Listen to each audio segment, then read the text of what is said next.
Right, so we have arrived at the plantation. This is one of the plantations that service that processing facility. And we are still here with the manager. You see, this our manager is actually well versed in this. In this plantation here, tell us a little about this plantation. What type of plants we are planted? What type of palm this spacing? Can you give us a general idea of this plantation? So all the palm planted here are all Malaysia breed, and the planting spacing we use is 9 meters by 9 meters. The total number of palm in this farm is 118 stands. In this particular In this plantation particular here, plantation, yeah. 118. Mm. Okay. So tell us about someone that succeeded in setting up his plantation. How does he maintain it? What are the things you do to maintain your plantation? So for maintenance, it's one thing that every farmer has to do. We have to maintain a farm by doing weeding, take up the weeds, because if you apply fertilizer on your farm and you say you don't want to, or you say you don't want to weed before applying, definitely the weeds, you're applying fertilizer for the weeds, not for your farm, because they always want to compete for space, for sunlight and all that, nutrients. So you need to always keep your farm neat. You do the slashing to free the palm from the weeds, do your round weeding, and then thank God for rain. We have constant water supply during the rainy season. And this palm is a palm that once it matures on the sun, it can stand. It's not like a woman. We call this type of palm May palm, May plant. Because unlike those veggies like tomato that you need to frequently water, take care of, give the attention. I'm not saying that I don't need to give attention to this, but you know what I'm talking about. These ones are more fragile than these ones. So you need to do all of that, the round weeding, the slashing, the fertilizer application, and also check for pest and disease attack so you can know how to respond to that. Okay. When we entered this farm, we noticed that apart from the distance, the intercropping sections, these areas here being bushy, but you people did a circular weeding of each of the palm.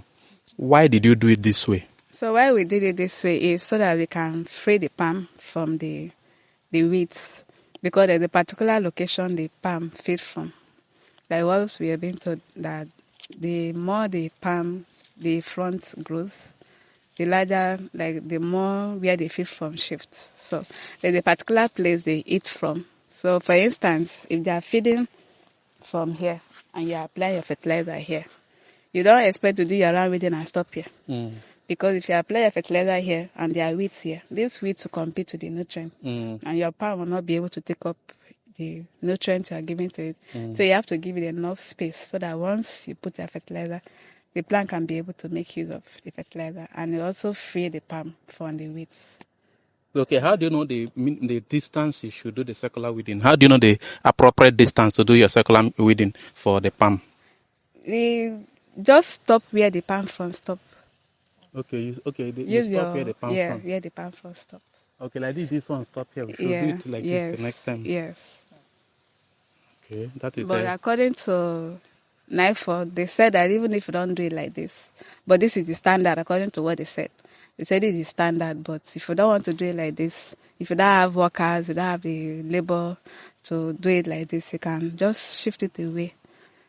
Like if you are feeding here, just stop here. It can be half of the front. So you don't have to take it to the way we are taking, but these are our own standard. This is the standard we maintain here. all right. Yeah. Now, this in between, these places here, in between the crops, how do you clear it? Do you pay workers to use machete and clear it? Do you use tractor?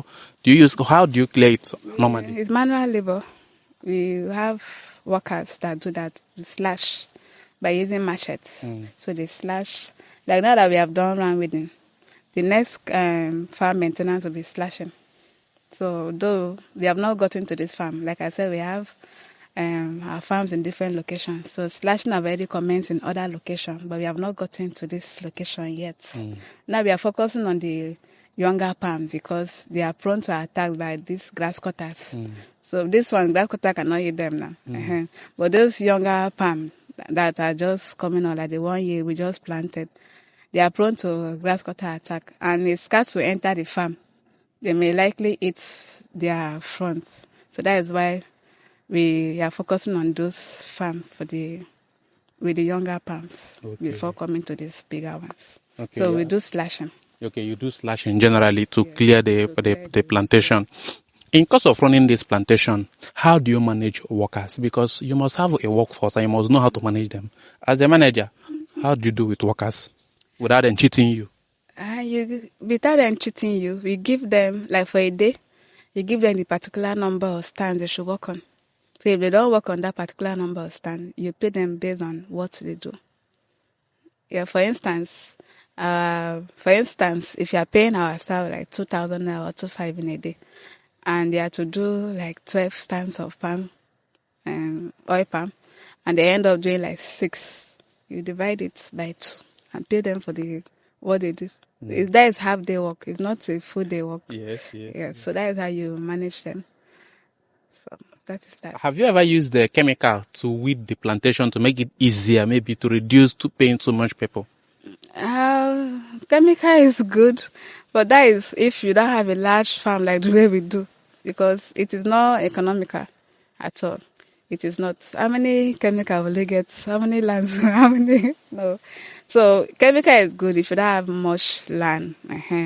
It will also reduce, like what those knife for the told us that if you use chemical, it will reduce the weeds from growing up faster.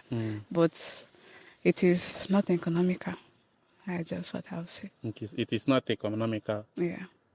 If someone were to go into this thing and he feels like, okay, I've seen the issues with getting workers, how unreliable human beings are, chemical is expensive, have you thought of tractor?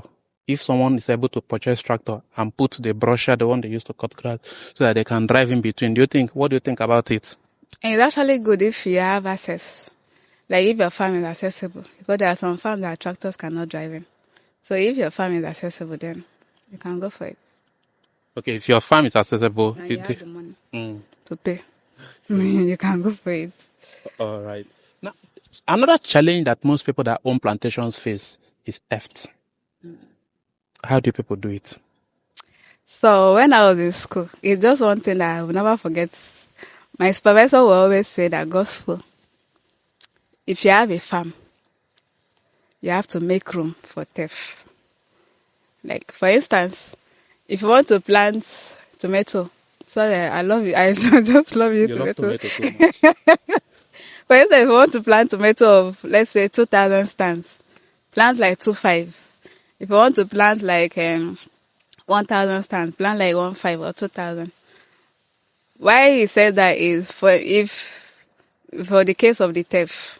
If you are planting if you need 1,000 and you plant like 2,000, let's say 500 will go for theft, and the other 500 will go for disease and pest attack. You still have your 1,000 remaining. Hence, you still have your 1,000 stand remaining. So, in the case of theft, there is no how you have a plantation that you will not have theft, no matter how tight the security is. You still have the case of theft. For what we do, like what we do in this community, we actually involve the community leaders, the youth leader, the chief, the village head. So the hit town crier tell people to avoid our farm. Because once you are being caught, you will be arrested and you'll be taken to court and you go to prison. You have 2 persons in custody currently. Wonderful. Yes, so because of that, people avoid our farm. So you people actually serve a very strong deterrent to ensure that nobody mistakenly or to pack to carry the fruit that falls. Nobody can carry it. It is that tight. It is that tight. Like this farm now, there is no road track. You cannot say you want to follow this farm and go to anywhere. So let them see you that you're entering this farm, except those farms that have road track that leads to another community and people can pass. But a farm like this place now, if you walk from that entrance to the end, there's no road track to anywhere. So you just avoid it. They even pick the fruits that falls from the bunch. Another thing that I realize also is that fire is one of the things that affect this palm. And most of these communities, they love setting fire to their bushes in dry season. What do you do about it? So that is why we have the need for fire break.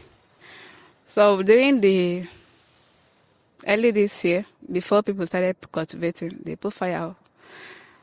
But even at that, the distance we were using, when people put fire, the flame was still hitting the leaves. But that does not mean that the palm will die. The palm will revive as the rain started. So what you do in this case, you do fire break of a distance of 10 to 3 centimeter apart, like from your palm. Then, so that when people are putting fire, because there are some persons that don't even care. They will even clear their farm and pack the weeds and put on your own farm. So that when they are putting fire on their own, the weed can pass through. That weed can pass through that and enter your own farm. There are some persons that are so wicked like that. God has saved us several times. There was the time we were coming back from the farm.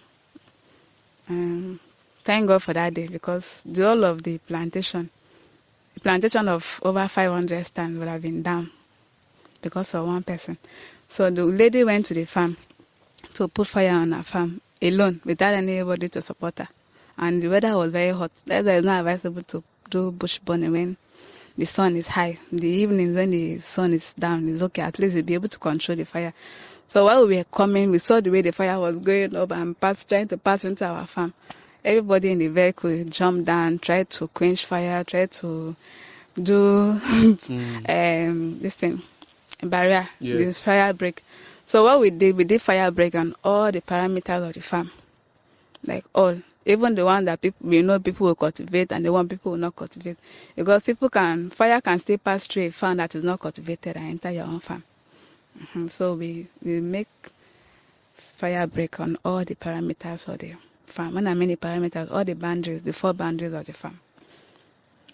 Okay. So that was how we avoided that. What will you say is the average workforce as a manager to manage all these plantations, manage the processing place? What is the average workforce of this facility, of this company that is helping you people to always be on top of each event? That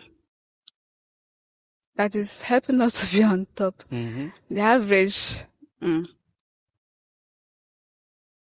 there anyone that is not helping? Well, I think is, basically just pay per. We have in economy, we have scale of preference. Just pay attention to the one that is most paramount. Like this round weeding and fertilizer application is very, very paramount. So once we finish on round weeding and fertilizer application, we feel a bit relaxed, because you know that slashing will not be even if it's slash, as far as you are doing the round weeding and the thing is free from the palm, you can be relaxed, except for the younger palms. So I would say it's the round weeding and the fertilizer application. Once we are done with that aspect, we can be so relaxed, knowing that the palm will pick up by itself. Then we can do the harvesting, the slashing, the processing. All right. This plantation, as you have this plantation, you need to know what you are doing to maintain it. How do people go about training to be up to date with the information, recent happenings? Like this community we are, most of the workers, it's in a rural environment, so most of these workers are not that exposed. So we bring in people that can speak in the language they can understand. Like mostly people from NIFO. We bring in personnel from NIFO. They come and taught them. Oh, I did not show you. We have harvesting tools that we use for harvest. But that is machete to harvest our palm. Okay, you don't use machete to harvest. What do you use? Chisel. Chisel? Yeah. To harvest it? We have it at the site. So it was NIFO that came and showed them and taught them how to use that tool and harvest. Okay. It was also NIFO that taught them how to plant the distance. It was also NIFO that taught them how to peck. So that's why I say, if you want to go into this thing, you need the help of experts. Don't say you can do it on your own. You still need professional advice. People that have been there that know this thing very well, that can put you through. So we have trainings from time to time. Then we have people that come to teach them. And like this fertilizer application, that was the way we were putting before, but those people from NIFO, they said that though it is good, but by doing that way, we may be destroying the roots, so we stop. And then we use they taught us another method which we are using to apply the fertilizer. So in essence, what you're saying is that there is periodic training where NIFO agents come in and guide everyone, teach you people, bring you up to date to the latest things or the right way to do it so that it will be more profitable. Yes. Do you have any upcoming session very soon? Yes, in 2 weeks from now. Okay, in 2 weeks' time, NIFO might be visiting your facility to also train your the workers again and everybody involved. It's like I'll be part of that training. I might make myself available. All right. Final question before we leave here. If you are to advise someone and the person, or if someone asks you that he wants to set up a palm plantation, or should he set up a palm processing mill, a facility that is processing palm to palm oil, which will you advise the person to go into from what you have seen so far in this business? Like if it should choose to start from scratch to the production, No. or if it should just focus on the production alone. No, like now, let's say I have 100 million and I ask you, with this 100 million, should I set up a palm plantation with it, use it, process it, and like my palm plantation, just plantation, at the end of every year or whenever it's time, I can lease it to people to harvest and they will pay me. Are you getting me? Or if I want, I can now cut it and now take it to another person's factory to process. Or someone else that don't want to do plantation, you say, okay, let me just set up a palm mill where they are milling palm oil. Like if they go and harvest, they'll bring to your mill and process and they pay you. Which one will you tell the person to do?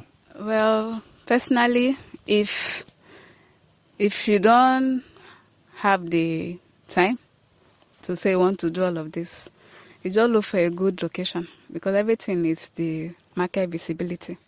So you look for a good location that you know if you set up a mill, people will patronize you and then set up the mill, because there's no how. Like the local mill, every day you go to that place, people are processing. And that man is getting money. Like they line up their palm fruits so that when this one is finished, this one meal, this one. And we did not just start by having our own meal. We used to process in another person's compound. So it was something that triggered my boss. It was a challenge that made him to say, we must own our own plantation. We didn't used to have plantation. We used to go and source palm fruit from other people, from Abia Palm and other places, before you have palm fruit to process. So it was something that made him to say, I must own my own plantation. And then he had his own plantation. So if you have the money, you don't have the strength to start like this, you can start by having a mill. Then from that mill, you can get the money from there, get laborers, and then set up your own. All right. So what you're saying in essence is that if you want to start, let's say you stumble across 100 million and somebody asks you between buying land and setting up a palm plantation or using that money to set up a mill, standard mill or good mill with that 100 million, you prefer to go and set up the mill and leave the plantation? I'll start up then. From that money, I will start up the plantation, the mill. From that money, I use it and start a small plantation. All right, this is the first time we are even getting this kind of response. Most people prefer to go and get the plantation, and because one of the challenges you always mention is that sometimes during the off season you will not see palm fruit to process, and when you are dependent on other people to give palm fruit to you, they can be lying. They will be giving you very ridiculous excuse. That's one of the arguments they always put out why they prefer to use the palm plantation. So why I said that is because, like this community that we are working, that we have our business, there's no day you pass that place that people are not processing. Like you always see palm fruit lining up. It's in this community. The good thing is that it's not everybody that is doing the local. Some person have this type too. And some persons, like this, our business is like an eye opener to everybody in this community. Everybody wants to plant palm now. So people are always processing. People are always there working. So it's a good, that's why I say market visibility. You look for where you know that if you open that business, it will thrive. And then people will patronize you. So, all right. So we have gotten a lot of insight. We have gotten a lot of information from our manager here. As you can see, this is a seasoned manager. The beautiful thing about it is that she did not just jump into this. She actually studied crop science, right? So she's actually in her area of specialization, and it is helping her to manage this facility very well and competently. The bottom line thing you should pick from this is this. Before you go into these things, get someone that understands the in and out of it. If not, you blow your money. You can plant these palms like this, and if you don't take care of it very well, they will remain short. They will not yield anything. Or grass cutter will come and use it and do breakfast and lunch. You don't have anything in your plantation. If you don't manage it properly again, and you don't have people on ground, they can set fire and the thing will enter your plantation. And so there are a lot of challenges you might face.